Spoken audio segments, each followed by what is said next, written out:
Welcome to my YouTube channel. Infinity Rankers na adom taram noksari.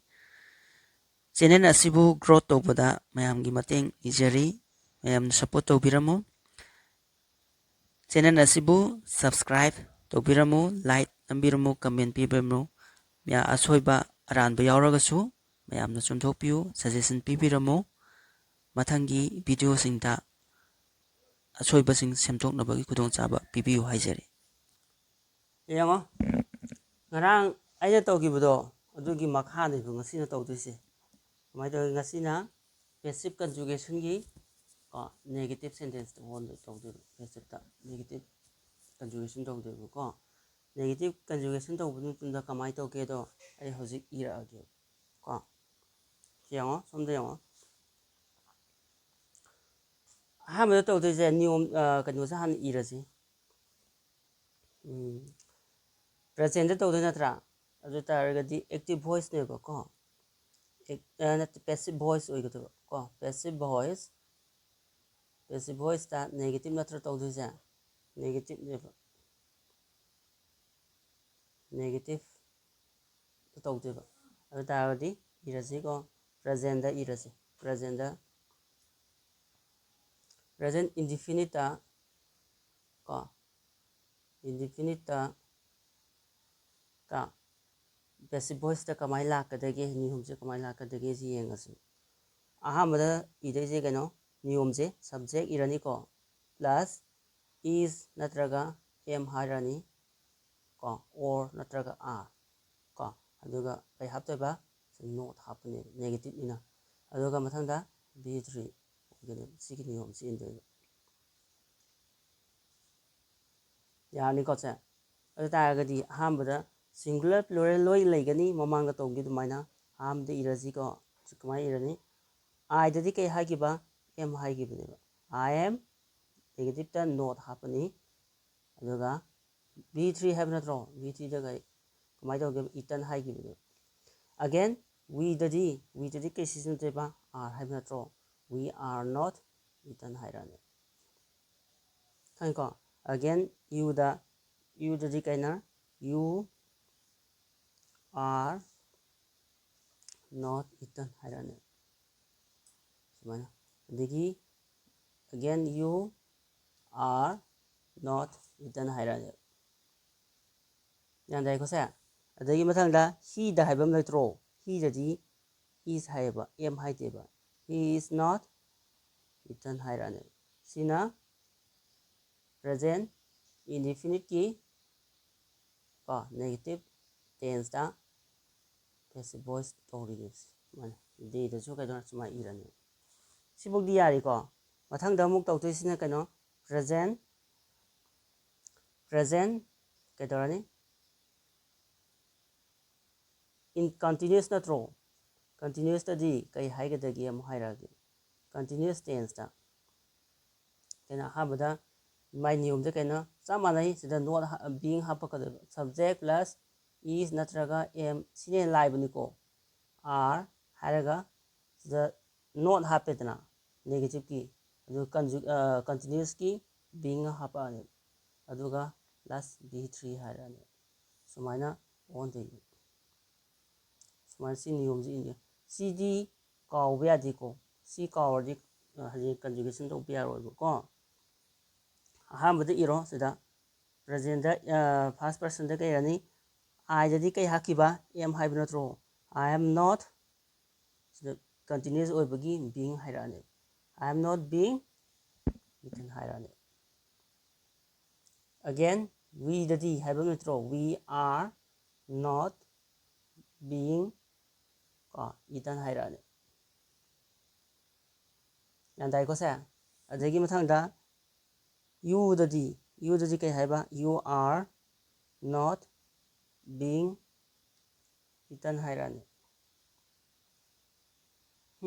itan hairane adagi again kai dore you are not being itan hairane thank again he dadi he is not being eaten 하이라네. Again, they들이 they are not being eaten 하이라네.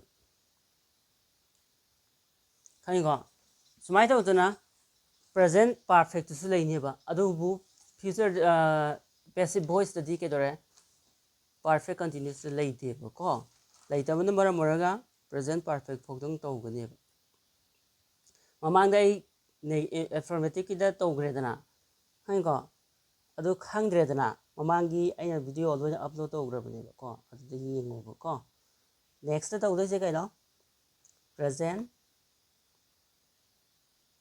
perfect 하기는 present perfect tense네. present perfect tense다 그만 이게 하는 내용도 이르게 보세요. present perfect도 그게 하니 subject 이제 나타나 아두가 has 나타나가 have 나타나가 or has 하이라네. 아두가 plus not 하빠네. 아두가 been 하빠네.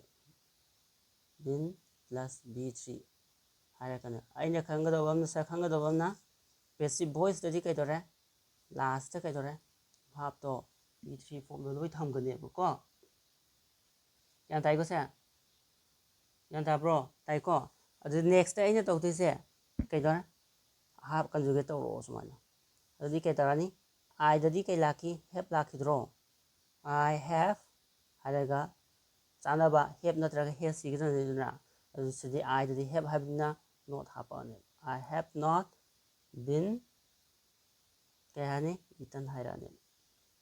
Sige again. We dadi habim letro. We does have haiko. We have not been kitani eaten hairani. Haiko.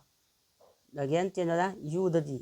You have ko not been eaten hairani. Ko again tienada you does sama na you have not been eaten 하이라네. 하니까 heꯗꯗꯤ 하이범 ꯂꯩꯇ꯭ꯔꯣ heꯗꯗꯤ ꯑꯩꯅ has 하여봐. He has not been eaten 하이라네. 까 again theyದ디 they have not been eaten 하이라카네. 시제 ꯌꯥꯝꯅ ꯃꯔꯨ ꯑꯣꯏꯌꯦꯕꯀꯣ ꯌꯥꯝꯅ ꯃꯔꯨ ꯑꯣꯏꯕꯒꯤ ꯃꯔꯝꯗꯤ ꯀꯩꯗꯧꯒꯦꯗ ꯍꯌꯦꯡ ꯑꯩꯈꯣꯏꯅ ꯅꯣꯏꯅ passive voice ꯀꯣ passive voiceꯗ passive conjugation ꯀꯩꯅꯣ ꯇꯧꯕ ꯃꯇꯝ passive ꯑꯣꯟꯕ ꯃꯇꯝꯗ ꯄꯤꯔꯝꯃꯤꯕ tenseꯇꯨꯒꯤ ꯃꯇꯨꯡ ꯏꯟꯅ passive voiceꯗ ꯀꯃꯥꯏꯅ ꯂꯩ ꯍꯥꯏꯕꯗꯣ ꯑꯗꯒꯤ ꯌꯦꯡꯉꯀꯥꯟꯗ ꯑꯣꯟꯗꯣꯏꯅꯤ ꯈꯪꯉꯤꯀꯣ pastꯗ ꯂꯩ futureꯗ ꯂꯩꯔꯝꯃꯦꯗꯅ futureꯒꯤ ꯑꯣꯏꯗꯣꯏꯕ presentꯗ ꯂꯩꯔꯝꯃꯦꯗꯅ presentꯗ ꯑꯣꯏꯒꯗꯕ negative interrogative ꯂꯣꯏꯅꯃꯛ ꯇꯧꯗꯣꯏꯅꯤꯀꯣ ꯀꯩꯒꯨꯝꯕ narrationꯗꯗꯤ ꯀꯩꯗꯧꯔꯦ ꯀꯩꯅꯣ ꯂꯩꯔꯝꯕꯁꯦ interrogative ꯂꯩꯔꯝꯕꯁꯦ ꯈꯪꯉꯤꯀꯣ interrogative ꯂꯩꯔꯝꯕꯁꯦ ꯑꯩꯈꯣꯏ ꯀꯩꯅꯣ ꯇꯧꯗꯣꯏꯅꯦꯕ ꯅꯣꯔꯃꯦꯜꯗ ꯂꯥꯛꯀꯗꯣꯏꯅꯦꯕ ꯑꯗꯨ ꯁꯤꯗꯗꯤ ꯀꯩꯗꯧꯔꯦ passive voiceꯗꯗꯤ active passiveꯗꯗꯤ ꯀꯩꯅꯣ passive voice negative ꯑꯣꯏꯔꯝꯃꯦꯗꯅ negative only ꯀꯩꯅꯣꯗ ꯑꯣꯏꯔꯝꯃꯦꯗꯅ question sentence ꯑꯣꯏꯔꯦꯗꯅ question sentence ꯑꯗꯨꯝ ꯂꯩꯒꯅꯦꯕ ꯀꯣ ꯍꯣꯡꯉꯣꯏꯕ ꯈꯪꯉꯤꯀꯣ ꯑꯗꯨꯗꯤ ꯀꯩꯅꯣꯗꯗꯤ ꯍꯣꯡꯒꯅꯦꯕ narrationꯗꯗꯤ ꯒ꯭ꯌꯥꯟ ꯇꯥꯕ꯭ꯔꯥ ꯑꯩꯅ ꯍꯥꯏꯅꯤꯡꯉꯤꯗꯤ ꯀꯩꯝ ꯅꯠꯇꯦ ꯅꯣꯏꯅ ꯁꯤꯗ passive voice ꯁꯤꯒꯤ voice ꯇꯧꯍꯧꯗ꯭ꯔꯕ ꯃꯇꯝꯗ ꯍꯌꯦꯡ ꯅꯣꯏꯅ ꯀꯩꯗꯧꯔꯛꯀꯦꯗ activeꯇꯒꯤ passiveꯇ ꯅꯠꯇ꯭ꯔꯒ passiveꯇꯒꯤ activeꯇ ꯑꯣꯜꯂꯛꯄ ꯃꯇꯝꯗ tense 이ꯕ ꯃꯇꯝꯗ ꯂꯥꯜꯂꯛꯀꯅꯦꯕ ꯑꯗꯨ ꯂꯥꯟꯗꯅꯕꯅꯦ ꯁꯤ ꯍꯥꯟꯅ ꯇꯥꯍꯧꯔꯁꯦ tense ꯌꯥꯝ ꯃꯔꯨ ꯑꯣꯏꯕ either narrationꯗꯕꯨ ꯑꯣꯏꯔꯣ ꯑꯗꯒꯤ ꯀꯩꯅꯣꯗꯕꯨ ꯑꯣꯏꯔꯣ passive voiceꯗꯕꯨ ꯑꯣꯏꯔꯣ voice tenseꯗꯕꯨ ꯑꯣꯏꯔో ꯀꯩꯗꯧꯔꯦ tense ꯌꯥꯝꯅ ꯃꯔꯨ ꯑꯣꯏꯕ tense ꯍꯦꯛ ꯈꯪꯗ꯭ꯔꯕ ꯎꯄꯥꯏ ꯂꯩꯇꯦꯀꯣ ꯅꯣꯏ voice change ꯇꯧꯒꯦꯔꯥ ꯑꯗꯒꯤ ꯀꯩꯅꯣ ꯇꯧꯒꯦꯔꯥ passiveꯇꯕꯨ ꯀꯩꯅꯣ ꯇꯧꯒꯦ ꯑꯃꯕꯨ ꯑꯣꯏꯔꯣ tense ꯍꯩꯇꯕꯗꯤ ꯁꯨꯡꯌꯥ ꯌꯥꯗꯦ ꯒ꯭ꯌꯥꯟ ꯇꯥꯏꯀꯣ ꯁꯤ ꯑꯍꯥꯟꯕꯒꯤ ꯁꯤꯒꯤꯁꯦ ꯂꯣꯏꯁꯤꯜꯂꯁꯦꯕꯀꯣ ꯉꯁꯤꯒꯤꯗꯤ ꯍꯌꯦꯡ ꯃꯈꯥ ꯑꯃꯨꯛ ꯇꯧꯔꯁꯦꯕꯀꯣ